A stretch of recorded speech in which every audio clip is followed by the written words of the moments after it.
Friends, ఇది ఒక్క చెట్టు ఆకండి. చూడండి, చిన్న మొక్కే, గోళంలో మొక్క మీకు చూపిస్తూనే ఉంటాను ఎప్పుడు కూడా. ఈరోజు పెద్ద పాప వస్తుందని చెప్పేసి గోరింటాకు తెంపానండి. చూడండి ఎంత బాగుందో. ఇది దేశవాళీ ఆకండి. ఇది ఏంటంటారు, తమలపాకు. ఇది రక్తనరాల్లో ఉన్న కొలెస్ట్రాల్ని కూడా మనకి కరిగిస్తుందండి ఈ తమలపాకు. రోజుకి ఒక 2 తమలపాకులు కానీ మనం గోరువెచ్చని నీళ్ళల్లో ఉడికించి తాగుతండి. చాలా హెల్త్కి బెనిఫిట్లు ఉన్నాయంటే ఈ మధ్య నేను ఆలకించాను. ఎప్పటి నుంచో ఉందండి మేడ మీద. కానీ ఈ తమలపాకు గురించి అయితే నేను ఇప్పటి వరకు కూడా నాకు తెలీదు పెద్దగా. ఆలకించిన తర్వాత మనం ఆయుర్వేదంలో ఆలకించాను. ఇంకా స్టార్ట్ చేద్దాం ఏముంది అని చెప్పేసి. ఆస్మాకి కూడా చాలా బాగా పనిచేస్తుందటండి ఇది.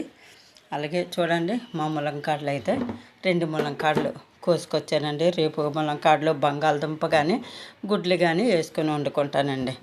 చూడండి ఫ్రెండ్స్, ఈరోజైతే మా మేడ మీద ఉన్న సంపద